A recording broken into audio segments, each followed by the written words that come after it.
Les archives papier nous rappellent que l'histoire n'a pas commencé hier. Bonjour, je suis Denis Dupont et je m'égare avec délice dans un ancien numéro de L'Indépendant.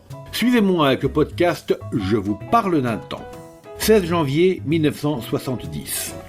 Le cheminot retraité détecte, grâce à son oreille expérimentée, une défectuosité de rail au passage d'un train. Laval.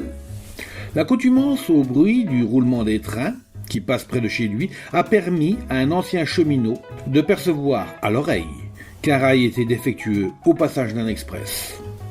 Retraité au bourg de Montsurs, en Mayenne, M. Fernand Marteau était sous-chef de gare à Paris-Vaugirard lorsqu'il termina une carrière de 40 années. Domicilié en bordure d'une route qui enjambe la voie ferrée, Paris-Brest, l'ancien cheminot est habitué au passage des trains, à moins de 100 mètres de chez lui. Le matin du mardi 6 février, l'Express 500 passe comme d'habitude à 7h25 en direction de Paris, mais M. Marteau perçut à l'oreille une anomalie. L'ancien cheminot se rendit aussitôt sur le ballast et décela une légère brisure du rail.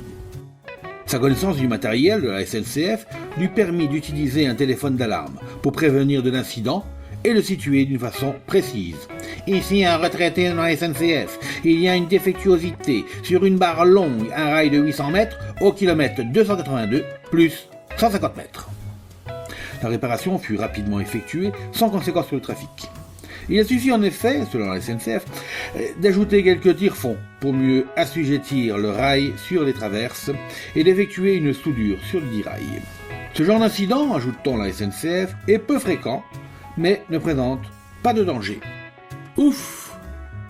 C'était Je vous parle d'un temps, un podcast produit par L'Indépendant et proposé par Denis Dupont à retrouver ici même chaque semaine.